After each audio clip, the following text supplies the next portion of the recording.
오늘 예배에 말씀을 증거합니다. 여러분이 말씀 들으시고 정말 은혜 충만한 그런 하루가 되길 원합니다. 자, 저는 하나님의 말씀입니다. 사도행전 17장 1절부터 9절의 말씀.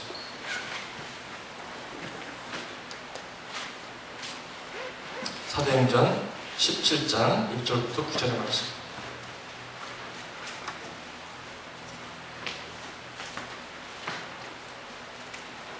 저희가 암비볼리와 아볼로니아로 다녀가 데살로니가에 이르니 거기 유대인의 회당이 있는지라 아무리 자기의 갈래대로 그들에게 들어가서 해하지 않으시기를 성경을 가지고 방문하면 뜻을 풀어 그리스도가 해를 받고 죽은 자 가운데서 다시 살아야 할 것을 증명하고 이르되 내가 너희에게 전하는 이 예수가 곧 그리스도라 하니 누가 적지 않은 유부인도 권한을 받고 바울과 시기나를 쫓으나 그러나 유대인들은 시기하여 저자의 어떤 괴악한 사람들을 데리고 때를 지어 성을 소동케 하여 야손의 집에 달려들어 저희를 백성에게 끌어내려고 찾았으나 괜찮지 못하며 야손과 및 형제를 끌고 역장들 앞에 가서 소리질러 가로되 천하를 어지럽게 하던 이 사람들이 여기도 이름에 야손이 들렸도다. 이 사람들이 다 가이사의 명을 거역하여 말하되 다른 임금 곧 예수라 하는 이가 있다 하도이다 하니 역장들이 이 말을 듣고 소송하여 야손과 그 나머지 사람들에게 보를 받고 넣으니라. 이는 살아계신 하나님의 말씀입니다. 네. 여러분 제가 스크린을 못 넘겨서 그냥 스탁이 되신 분 있죠? 죄송합니다. 제가 넘겼어야 되는데. 자, 오늘 이 말씀을 중심으로 내가 부딪혀야 할 메시지 복음이라는 제목으로 하나님의 말씀을 증거하십니다. 여러분 하나님 은혜 충만하게 받으시기 바랍니다.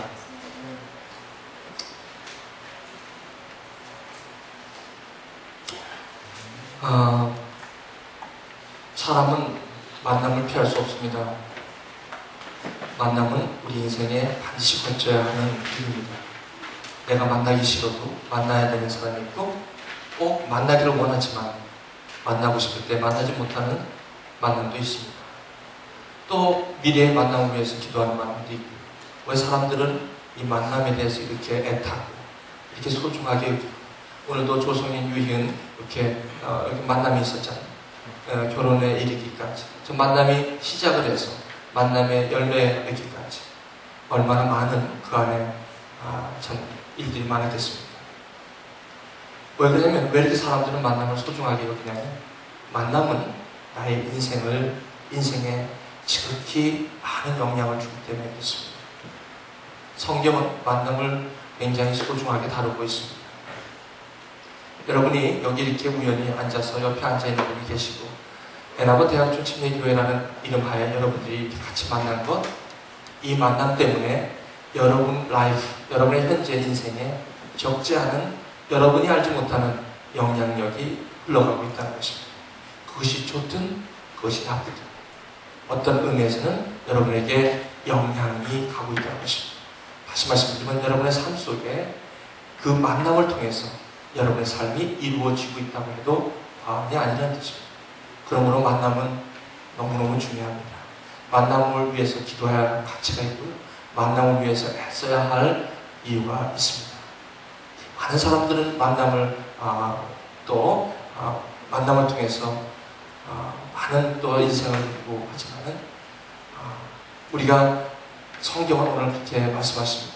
그런 만남 가운데도 가장 중요한 우리가 피해서는 안 될 그러한 만남이 있다는 것입니다. 그 만남이 바로 하나님과의 만남입니다. 우리 모든 만남에 좋은 만남을 다 만나고도 이 만남을 이루지 못하면 성경은 it is sad라고 얘기합니다. 슬프다고 얘기합니다. 그 인생은 굉장히 안 됐다라고 얘기합니다. 다른 걸 다 소유해도 하나님을 만나지 않으면 모든 만남이 다 있어도 그것이 그렇게 의미가 없다는 말씀이죠. 만남이 이렇게 중요해요. 하나님을 만난다는 것이 그렇게 중요해요. 다 모든 사람 가운데 가장 근본적인 그런 그 디자인, 갈망이 있다면 겉으로는 환경과 여건이다 생각할지 모르지만 사실 그 깊이 안에는 바로 만나야 할 분, 하나님을 못 만나는 데서 오는 아픔과 혼돈이죠. 여러분, 오늘 이 시간에 우리가 예배 가운데 자꾸 쓰는 것은 그 하나님과의 만남을 오늘도 다시 새롭게 하고 그 만난 하나님을 오늘도 갱신하고 또 새롭게 그 만남을 이어나가야 하기 때문에 이 예배 가운데 저희들이 모이게 된 것입니다. To make a long story short, 간단히 말씀을 이제 본문으로 들어가겠습니다. 오늘 본문의 말씀을 보면요, 사도 바울과 실라는 하나님의 나라에 부르심을 받은 팀이었습니다. 선교팀으로 이제 2차 전도여행을 가고 있었어요. 지난주에 빌립보라는 교회에 빌립보라는 곳에 이르렀을 때 정말 아무 대책 없이 왔던 이 사울과 바울과 실라였습니다.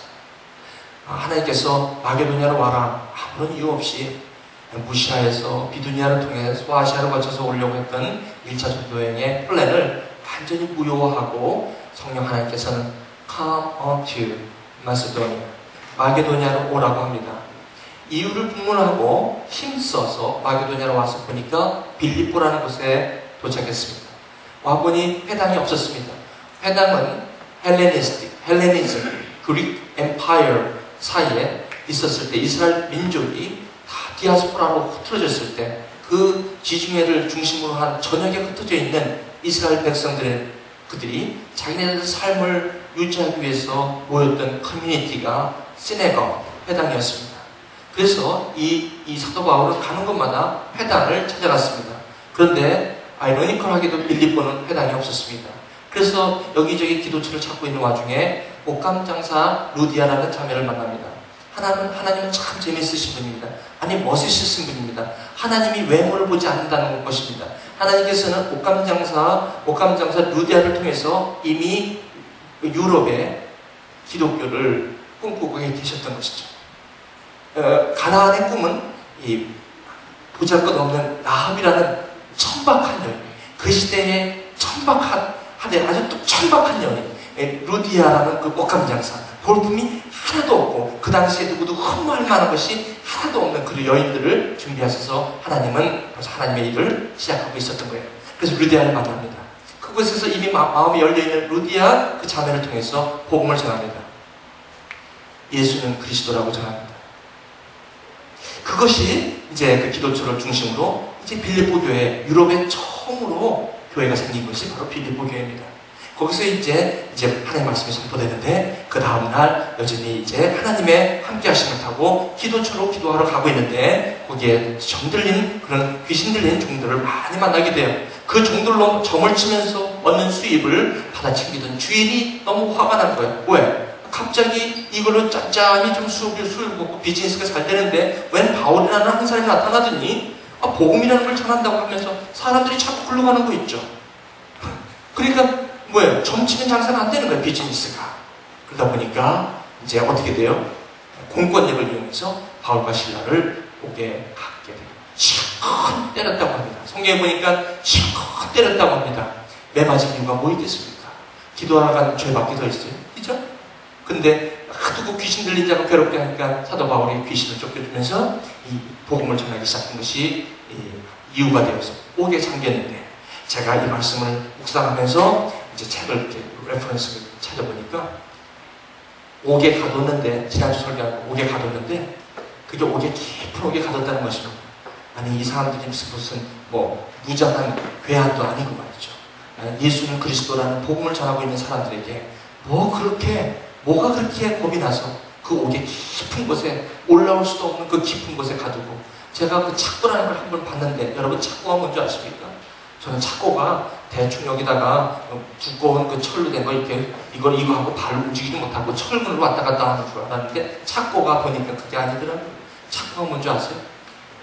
양쪽 사지를 양쪽 고정된 판에다가 십자가보다 더 더해요. 내가 그거 보니까 판자로 다 해가지고 완전히 이렇게 하고 꼼짝도 못하게 만들어 놓으면 착고더라고요. 그러니까 무슨 옆에서 얘기하고 이런 단계가 아니야. 그냥 두 발과 두 팔을 완전히 꼼짝도 못하게 이렇게 묶어놓고 그리고 옆에 있는 신라하고 얘기했을 때도 고개도 못 돌린 것 같아요. 그렇게 그냥 꽉 붙잡아놓은 거예요. 그러니 거기서 기도하고 찬미했다는 얘기가 나오는데, 제가 참 은혜 많이 받았어요. 어떻게 지금 엄청 맞아갖고 온몸은 멍이 투성이고, 사람이 한 번 맞으면, 여러분 그렇게 맞아본 적 있는지 모르겠어요. 맞아도요, 하도 맞으면 나중에 감각도 없어요. 여러분 빠따도요, 한 30대 치다 보면 그때까지 아프지만 30대 이후는 감각이 없어져요. 여러분 안 맞아보시는 것 같아. 군대 가시면 좀 그 정도는 맞습니다. 요즘은 부타가 없어서 못 때리는 줄 알아요. 그렇게 시간 터지고 있는데, 아니 신라도 그렇게 있고 자기도 그랬을 거 아니에요. 아니 거기서 무슨 기도를 하겠다는 거예요. 거기서 찬양이 나와? 미쳤어. 미쳤어. 아무리 봐도 제가 미쳤어. 어떻게 그렇게 맞고 이런 상황에서 기도를 하고 찬양하는, 아니 예수가 그리스도라는 게 뭐가 이 사람들이 이렇게 대단한 거야 도대체. 저는요 이해가 되질 않았어요.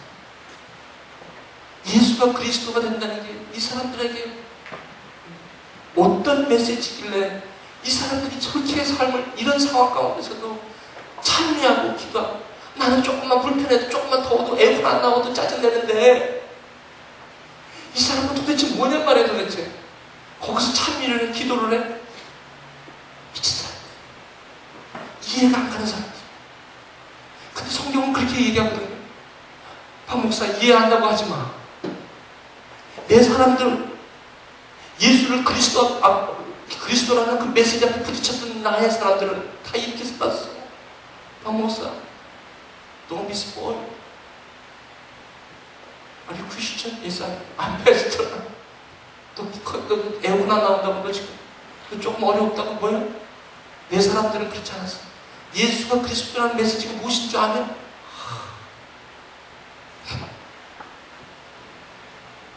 땀이 나기 시작합니다.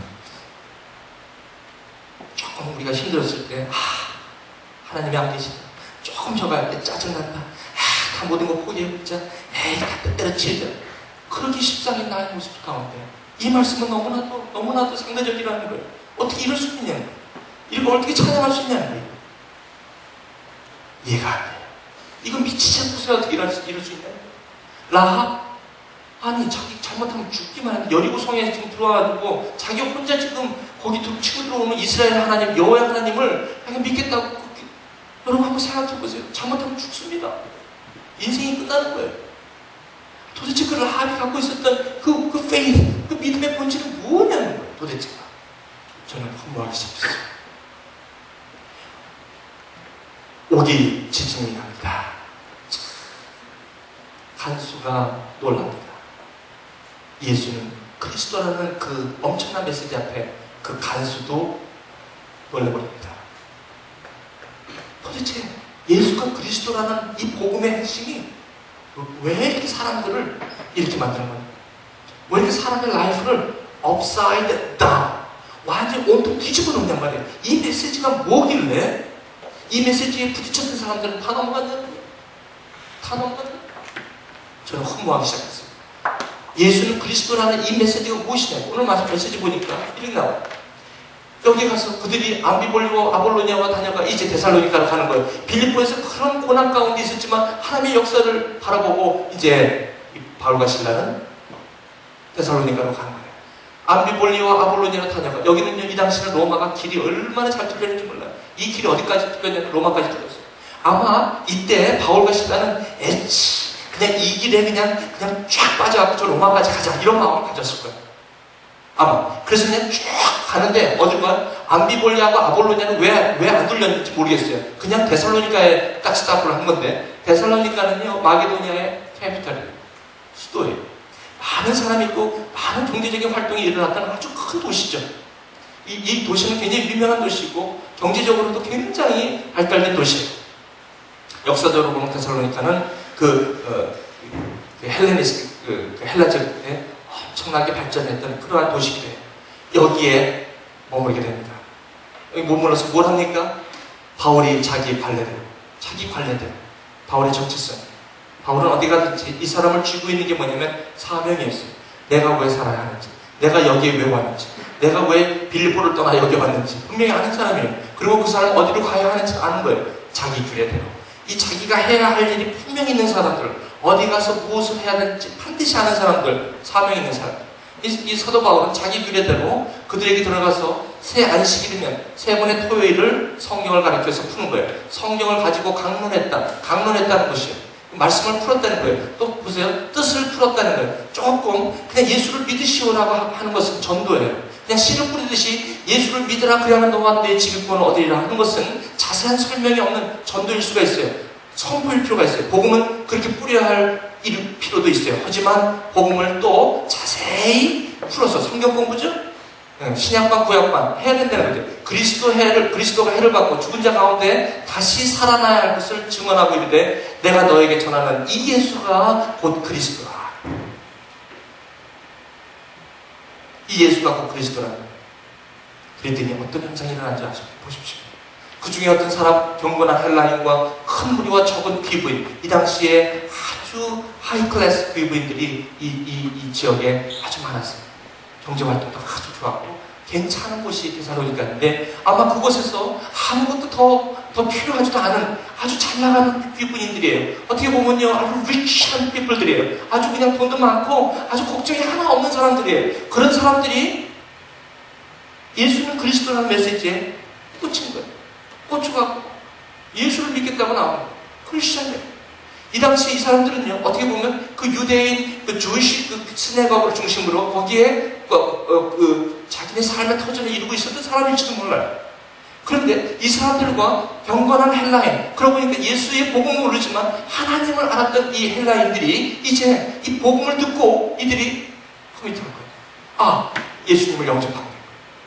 놀라운 결정이죠. 보세요. 무슨 말이냐면 이 뜻이에요. 자기네가 주이시 커뮤니티를 이루고 있다가 거기서 공동체를 이루고 있다가 이 예수 그리스도를 받아들임으로 또 다른 공동체로 움직이는, 어떻게 보면 굉장히 큰 결정이기도 해요. 예수가 그리스도라는 그 메시지가 무엇이길래 우리 같은 사람들은 보통 여기 좋은 사람은 일어나서 서 계세요. 저는요 이거 말씀 선포하려고 저는 페이퍼를 일주일에 한 4개씩 쓰는 사람이에요. 여러분 요거 한 30분 할 테니까 졸지 말아주세요. 나는 이 메시지를 위해서 밤새는 사람입니다. 죄송합니다. 끊어졌네요. 내가 어디까지 얘기했지? 자, 쉽지 않아요. 우리가 교회에서 교회로 옮긴 것도 쉽지 않거든요. 그렇죠? 그런데 하물며 이거는 개종입니다. 개종. 종교를 바꾸는 거 쉽지 않아요. 엄청난 핍박과 압력이 있어요. 자칫 잘못하면 커뮤니티에서 떠나가야 돼요.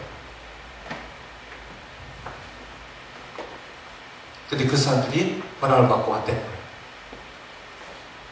무엇이 그들로 하여금 이런 결정을 하게 됐을까요? 쉽지 않죠?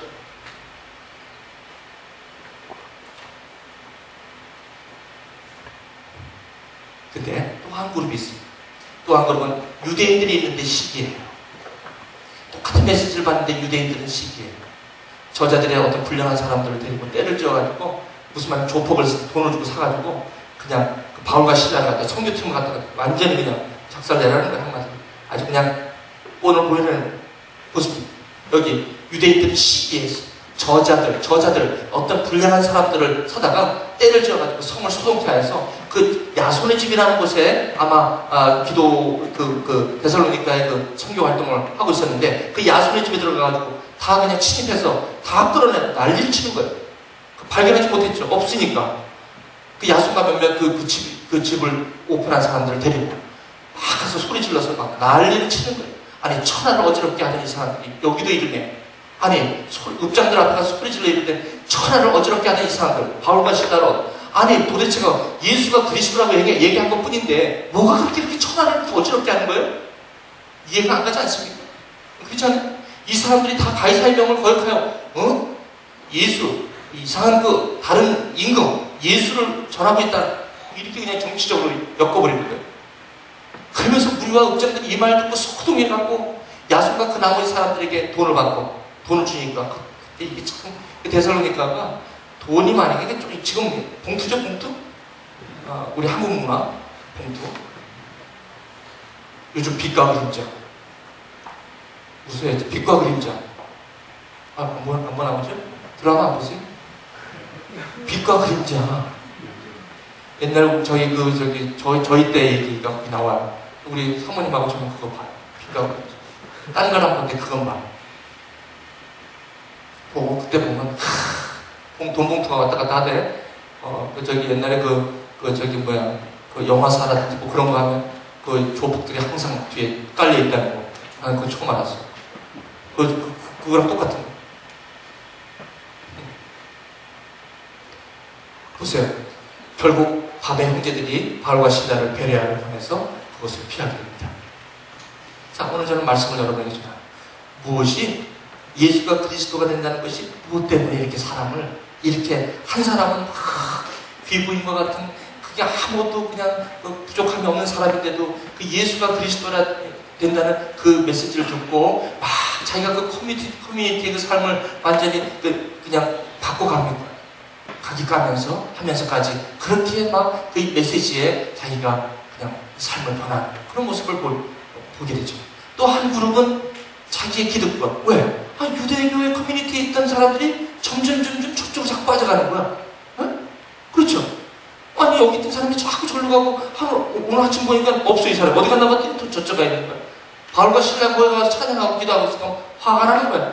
아니 저게 뭔데 뭐가 들어와갖고 갑자기 어떤 게 들어와가지고 아니 여기 있는 우리 커뮤니티 있는 사람들이 자꾸 절로 가는 거야. 뭐가 시기가 일어나는 시기가 일어나니까 뭐야? 안 되겠다. 저기를 손 좀 봐줘라. 이렇게 된 거죠. 저는 보십시오.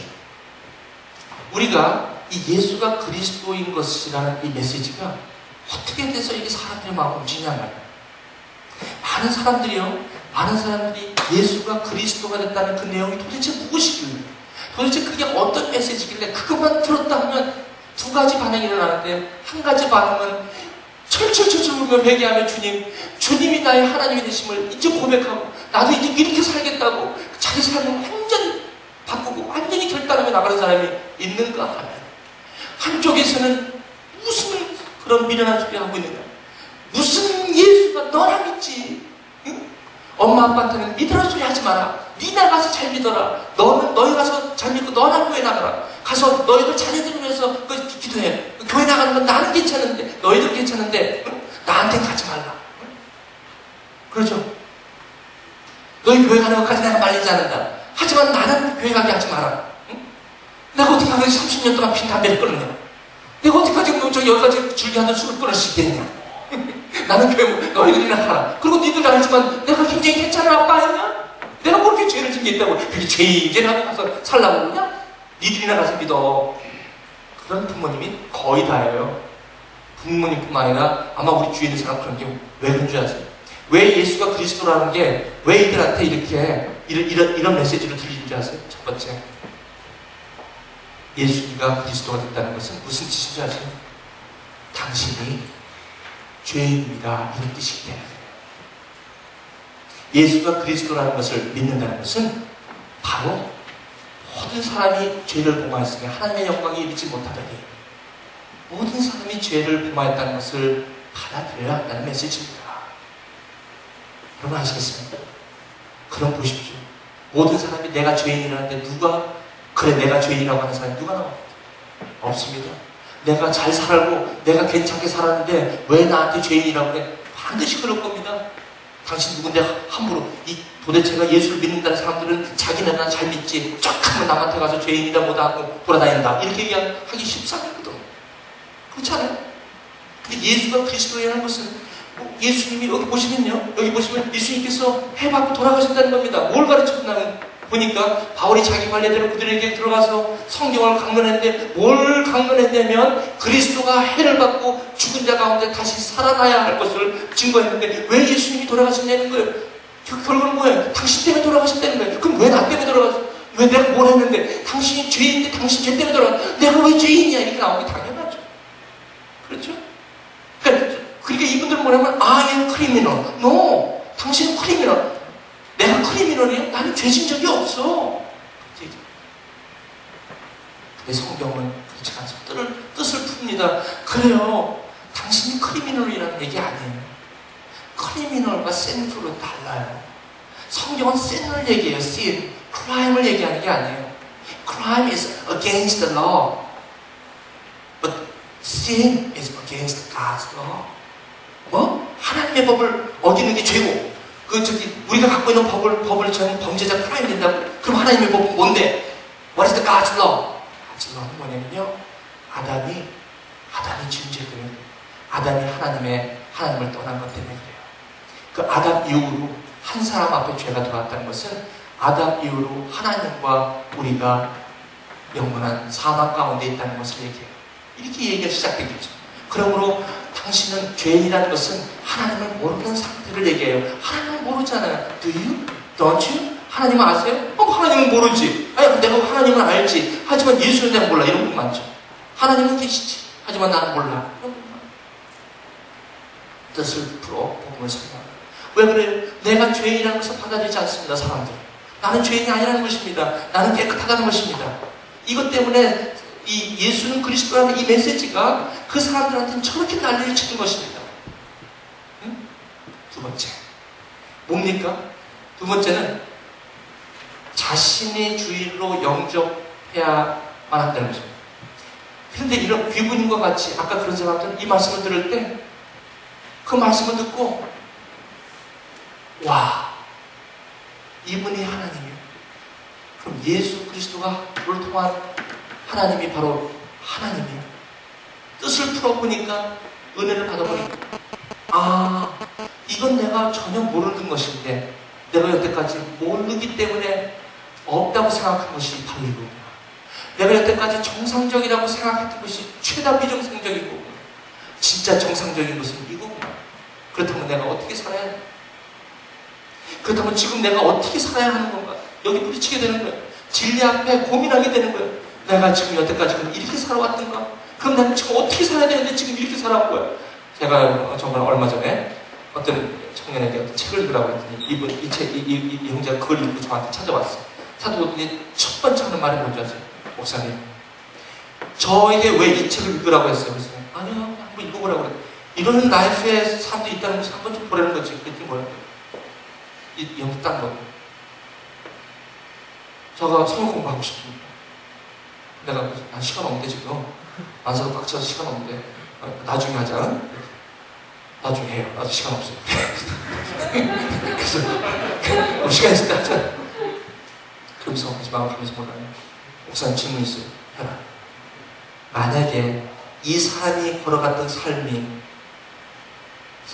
유니크한 미친 사람의 이야기가 아니라 It's a crazy story about Jesus Christ. 아니라 만약에 이분이 걸어갔던 이 삶이 정말 calm life, 그리고 이것이 true, 그리고 이것이 내가 몰랐던 영역이었지만 이것이 이루어지고 있는 사실이라면 모르지만 그분이 그럼 나는 여태까지 살아온 게 헛살았다는 결론밖에 없습니다. 심각합니다. 속으로 내가 됐다. 이제 좀 애켰구나. 그래, 그 질문에 당연히 떨어져야지. 제대로 네가 읽었구나. 속으로. 그래, 맞다. 28년간 네가 잘못 살아왔다는 건 아니다.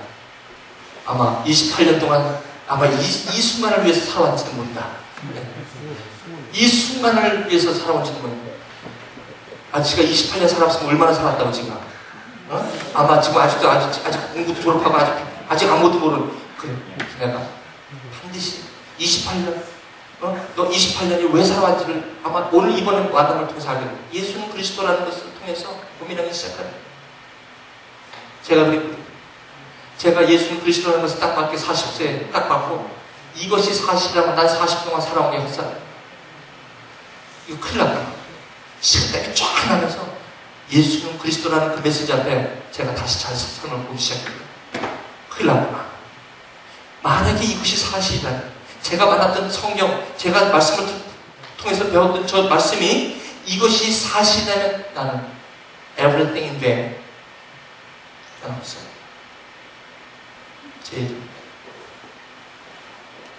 이것이 예수가 그리스도가 된다는 것을 아는 것이에요. 이게 복음에 부딪히는 사람의 정상적인 반응이에요. 이 복음에 아무렇지도 않게 반응하는 사람들은 저는 이해를 못해요. 저는 이해가 안 가요. 누구나 이 메시지 앞에 넘어지게 되어 있어요. 이 메시지가 여러분에게 진정 받아들여진다. 다시 말하면 여러분이 born-again 크리스천이라면 누구나 여러분의 삶을 고민하지 않을 수 없다. 이게 성경에서 오늘 말씀하시는 예수가 그리스도가 된다는 메시지의 핵심입니다. 우리는 얼마든지 이 메시지를 피해갈 수 있습니다. 우리는 얼마든지 주일날 메시지 선포되는 하나의 너무나 많이 들어진 나하고 상관없는 설교를 위한 설교, 복음을 위한 복음, 그렇게 되어지기를 저도 8년 동안 그렇게 살았어요. 하나님 말씀 가운데 부딪혔을 때 저는 반응할 수밖에 없었어요. 더 이상 아무 일 없던 것처럼 살기 힘들었어요. 오늘 저는 여러분 예수가 그리스도가 된다는 메시지가 여러분에게 정말 여러분이 만났던 그 여러분의 삶을 놓고 뒤흔드는 그런 영향력이 있는 메시지라 여러분은 오늘 그 형제가 고민했던 고민을 여러분 해야 되고 제가 고민했던 그 고백이 나와야 돼요. 와셔야 돼요. 내가 뭐 하는 건가 지금? 내가 지금 왜 여기 와 있는가? 이렇게 살면 되는가? 고민 많이 해야 돼요. 아마 잠을 못 잘 거예요. 아마 이것 때문에 잠을 설치게 될 거예요.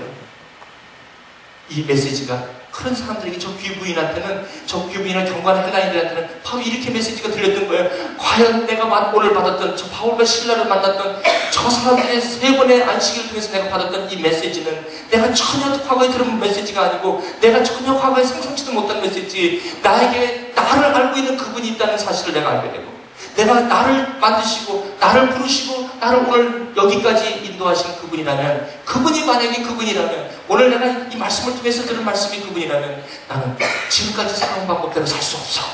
나는 I gotta do something different. I do something different. I cannot compromise my life.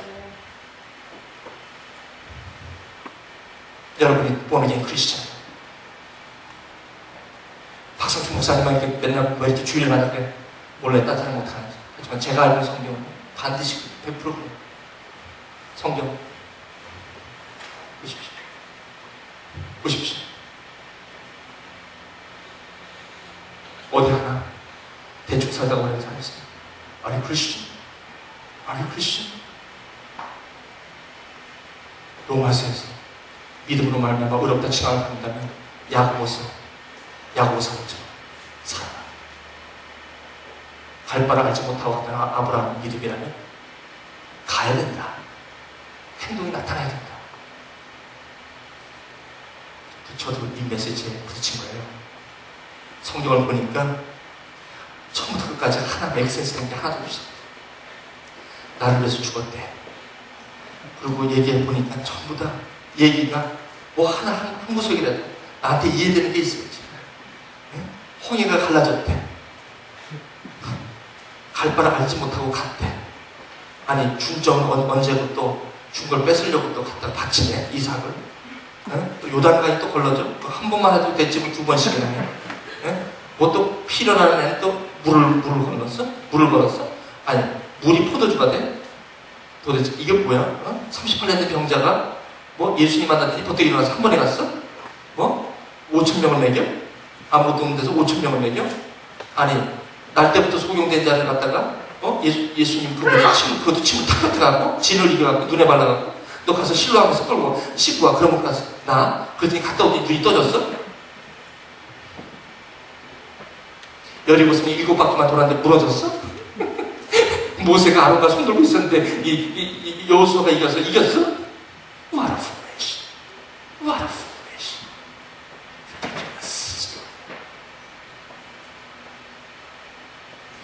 This is Christianity?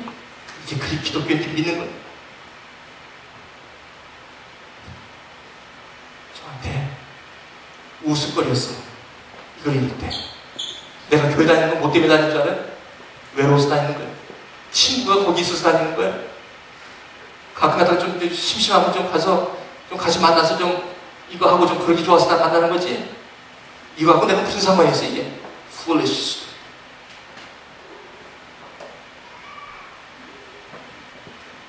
그래서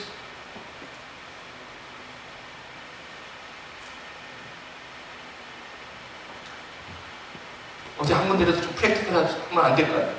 좀 내 여기 의견 좀 맞으면 안 될까요? 좀 뭔가 이걸 내가 어떻게 믿으라는 거야? 이게 예수가 그리스도 됐다는 이야기가 이거예요? 이걸 어떻게 믿으라는 거예요 도대체 이걸? 그러니 내 안에서 스트라글이 일어나는 거예요. 거기다가 내 삶은 내가 주인이 아니라 나의 모든 건 내려놓고 내 주님 되신 주 앞에 나와 내가 사랑했던 모든 것 내려놓고 주님만 사랑해. 도대체 내가 이분을 어떻게 믿고 내 모든 나의 오너십을 내가 이분에게 맡길 수 있다는 거예요. 내 안에서 말할 수 없는 기득권. 저 유대인들이 자기네 유대교 커뮤니티에서 자기네가 누렸던 이곳은 나의 영역 다른 어떤 것도 들어오면 안 된다는 그 기득권에 딱 있다가 거기 바울과 실라가 그 기득권에 침해하니까 시기해서 충동했어요. 싸움 벌어진 거예요. 마찬가지예요. 나에게도 이런 기득권이 있었어요. 내 안에 말할 수 없는 기득권이 있어요. This is my area. This is who I am. This is what I have. 이런 걸로 가득 차 있었다고요. 누가 예수가 누군데 나를 들어오는 거야. 내가 기득권이 This is my area. This is my life. Jesus is my life. All my life. 무슨 소리 하는 거예요? This is my life. I don't have God. This is my life. 내 멋대로 하고 싶은 거예요. 무슨 하나님이 내 저거야. 내가 하고 싶은 대로 하게 내버려두는 거야. 내가 왜 당신 거야? 내 거지. 똑같죠? 그러니까 스트러블이 일어나는 거야. 뭐가 일어나? 조폭을 사서 쳐야지. 그죠? 컨플릭이 일어나는 거야. 복음은 이래서 컨플릭이 일어나는 거야. 복음은 왜 예수가 그리스도라는 게 왜 우리한테 이렇게 메시지가 이렇게 저렇게 난리치고 소동치는 줄 아세요? 그 기득권, 나만이 갖고 있는 내 오직, 내 생각, 나의 관습, 나의 재산, 내가 추구하는 목적, 이런 것들 절대 내가 보고 싶지 않은 나의 기득권. 그 기득권에 예수님은 도전하는 거야. 아니야. 내 거야. 그 예수가 그리스도라는 뜻이야. 그 예수가 그리스도를 시하는 거야. 나의 주인됨을 내가 포기를 하라는 것이 예수가 그리스도라는 것이야. 그것이 오래된 사람들이 살아가는 진정한 크리스천의 삶의 가치예요. 여기에 너무 넘어지는 거라고요. 여기에 가는 거라고요. 저는 한순간에 무너지기 시작했어요. 뭘 깨달은 줄 아세요? 이걸 깨달았어요. 이 말씀에 저는 갔어요. 아브라함이 사라가 태가 끊어진 줄 알고 자기 몸이 이미 아기를 못 낳는 그 사실을 알면도 믿음이 약해지지 아니하고 믿음에 견고하여져서 하나님이 그 약속을 능히 이루실 줄을 확신했던 아브라함을 기억나게 됐어요. 난 뭐를 깨달은 줄 아세요? 이 바보 같은 스토리. 이 바보 같은 스토리는 내 눈에는 바보 같은 스토리지만 하나님께서는 카몬센스구만. 그런데 내게 더 중요한 것은 이 상황 가운데 상황이 나를 뭐라고 얘기해도 이 주위 사람들이 뭐를 믿냐고 얘기해도 foolishness of God이라는 이것을 내가 믿는다고 나를 조롱할지라도 내가 믿는 것은 이 foolishness of God, 이 하나님의 미련한 것들 내가 받는 이유가 있었어요. 그 이유가 뭔지 아세요? 다른 게 아니었어요. 저 알아요. 저도요, 상황을 보면 이거 안 되고 저거 안 되고 이거 안 되고 안 되는 거 많아요. 이미 벌써 상황을 보면 100% 안 돼요. 안 되는 상황이에요. 알아요, 저도. 그렇죠? 여러분 보세요. 안 돼, 상황이. 의사가 진단이 났어. 안 돼, 끝이 돼. You are done. 그렇죠? 그럼 끝이잖아요. 그런데 믿는 사람은 안 그래요. 믿는 사람은 여기서 가만히 있지 않아요. 뭔 줄 아세요? 이거예요. 태가 끊어진 줄 알고 내 몸이 죽은 줄 알고 상황은 이미 끝났지만 이 아브라함의 믿음, 이 믿음이 뭔지 아세요? 다른 게 아니었어요. 하지만 God, you promised me, right? You promised me, right? 하나님이 약속하셨죠. 뭐 이걸 약속했잖아요. 상황은 안 되잖아요. 안 돼도 좋아요. 그래서 you promised me. 그래서 I trust you. 그거였어요. 사랑하는 우리 대학생 여러분, 상황이 끝났다고 생각하시는 분들 한 가지 놓지 말 게 하나 있는데 뭐냐면 상황이 끝났다고 해서 여러분의 상황이 끝난 게 해를 말고시 해가 끊어지고 모든 게 다 임파서블한 이런 상황 가운데서도 여러분과 제가 약속이 약해지지 않고 그 약속의 믿음에 더욱 견고해진 아브라함의 그 믿음의 본질은 무엇이냐 말이에요. 아브라함이 갈 바를 알지 못하고 갔던 그 아브라함의 본질은 뭐냐. 그 믿음을 하나님께서는 벌써 예수 그리스도를 통해서 그 믿음을 통해서 의인이 되게 하신 거란 말이에요. 그 아브라함의 믿음을 우리는 오늘 배워야 된다는 거죠. 그 아브라함의 믿음은 환경에 의한 믿음도 아니에요. 그 아브라함의 믿음은 조건에 의한 믿음도 아니에요. 그 아브라함의 믿음은 우리의 인간의 맥센스한 것으로 우리를 믿게 한 것도 아니라 only 하나님의 약속이었던 것입니다. 하나님의 약속만을 믿었던 것입니다. 이제 저는 말씀을 마치고 저는 지금 기도가 한 가지 있어요. 제가 살다 보니까 우리는 환경에 지배받게 돼 있어요. 그러다 보니까 요거 타협하고 요거 타협하다 보니까 나중에 믿음이 다 파산될 위기에 있어요. 저는요, 우리 대학교교회 여러분들이 이 미련아리만큼 믿음의 본질로 서를 원하는 거예요. 여기서 이 세상에 감당하지 못한 믿음의 여군들이 나오고 뭔가 삶이 많은 모순성이 있어.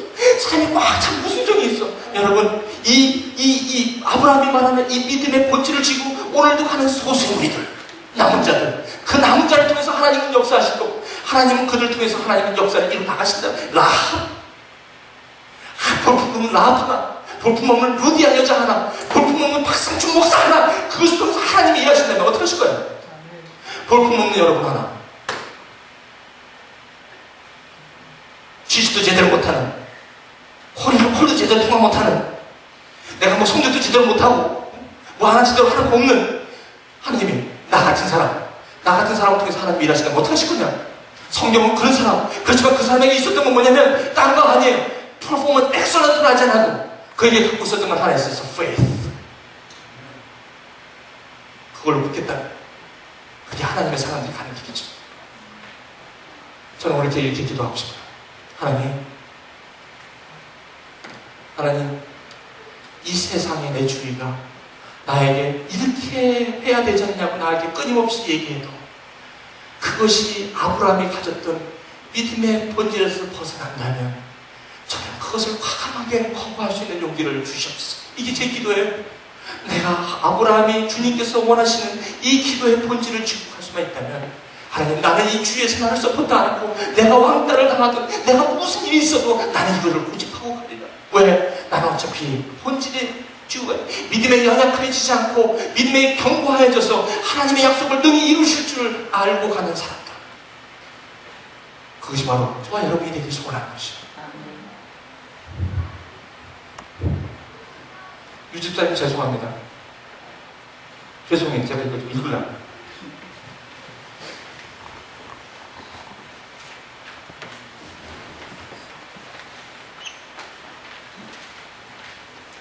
오늘 우리 함께 나눠요.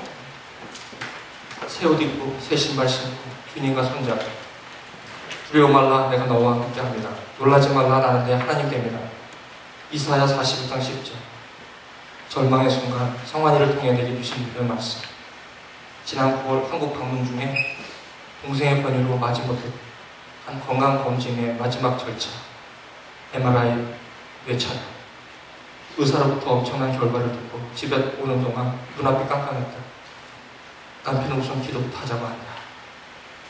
이런 상황에 이렇게 최악의 상황에도 기도가 될까?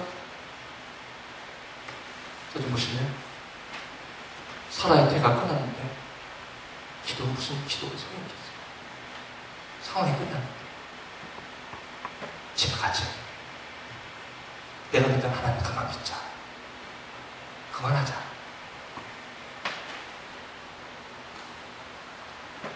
그러나 하나님은 기다리고 계셨나 보다. 나와의 이런 만남, 내가 아무것도 의지하지 말고 주님밖에 없어요, 도와주세요 고백하는 순간에 한국에서는 남은 산주는 오진이길 바라며 아산병원, 삼성병원, 아주대병원을 차례로 방문하였으나 같은 결과와 한결같이 할 수 있는 것은 아무것도 없으니 그냥 즐겁게 사세요 라는 대책 없는 의사들의 말들. 얼마나 청청방력이었을까요? 여러분 어떻게 했어요?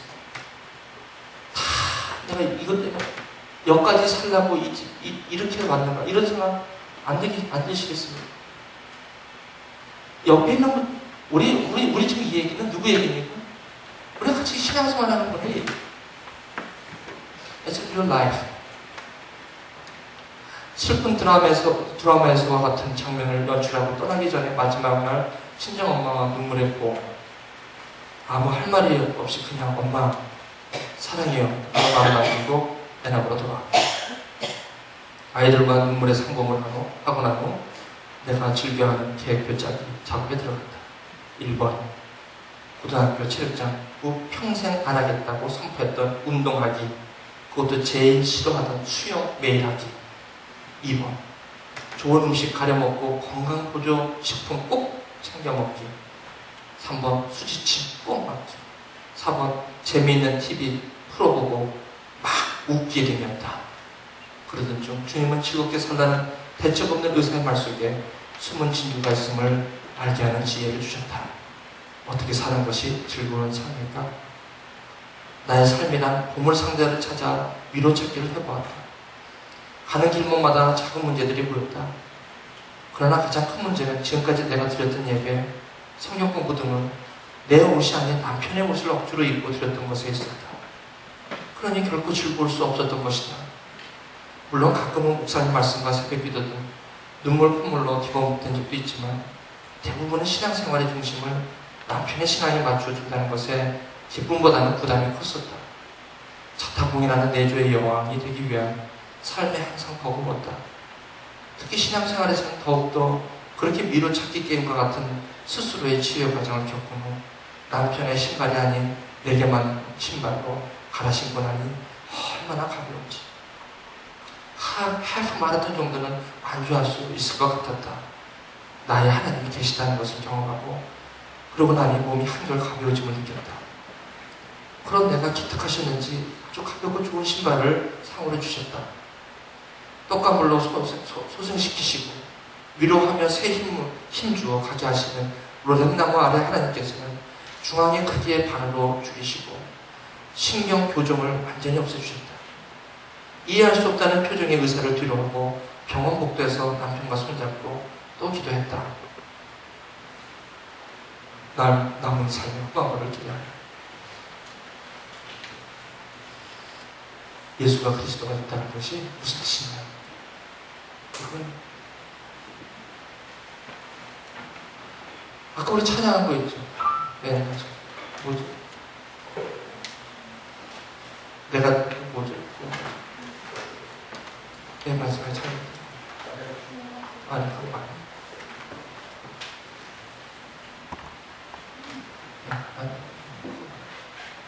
나의 반성심. 이 찬양을 마칠 텐데요. 여기 있어요. 예수가 그리스도가 됐다는 메시지에 저도 무너지기 시작했어요. 저의 고집과 저의 생각이 따지는 고집과 생각에서 떠났어요. 뭘 떠났냐면 내가 따지는 것에 한계를 느꼈어요. 내 지혜의 한계를 느낀 거예요. 아, 이거는 믿음이라는 건 따져서 이해돼서 믿는 게 아니구나. 분석해서 믿는 게 아니구나. 어떻게 이렇게 초자연적인 일이 일어났을 때 그때는 우리는 따진다는 소리 안 해요. 하나님 좀 따지십시다.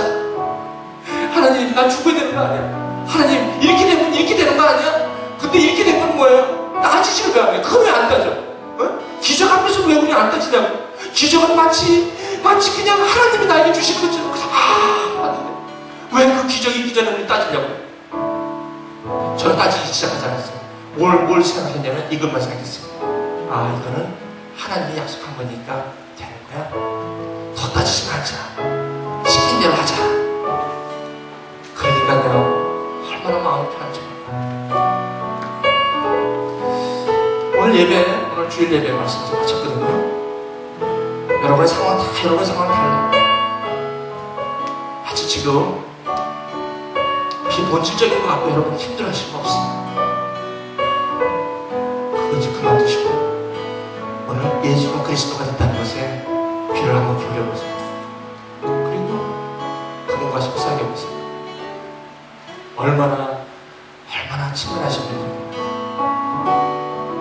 저는 다시 또 태어난다 해도 또 이 길을 하나님께서 부르신다면 갈 거예요. 100%. 왜 그래요? 확신한 길이에요. 예수가 그리스도가 된다는 이 말씀. 부딪혀도 또 부딪혀도 눈물만 나요. 이제는 눈물만 나요. 나를 부르신 하나님. 나 같은 놈에게, 나 같은 사람에게, 그 고집 많던 나에게 하나님을 만나게 해주셔서 감사합니다. 이제 나는 얘기할 수 있어요. 이제 난 노래할 수 있어요. 뭐라고요? 나는 만날 사람을 만난다고요. 이제 더 후회가 없다고요. 이제 행복하게 살 수 있다고요. 그렇게 고백할 수 있어요. 여러분도 그렇게 고백할 수 있죠? 고백할 수 있죠? 우리 한번 이 찬양 부르시면서 우리 하나님 앞에 나의 반석이신 하나님, 실수가 없으시고 나 안 따질 때 하나님, 같이 한번 고백하며 나갑시다. 나의 반석이신 하나님, 행하신 모든 것 완전하시네. 나의 생명, 나의 생명 되신 하나님, 내게 행하신 찬양합니다.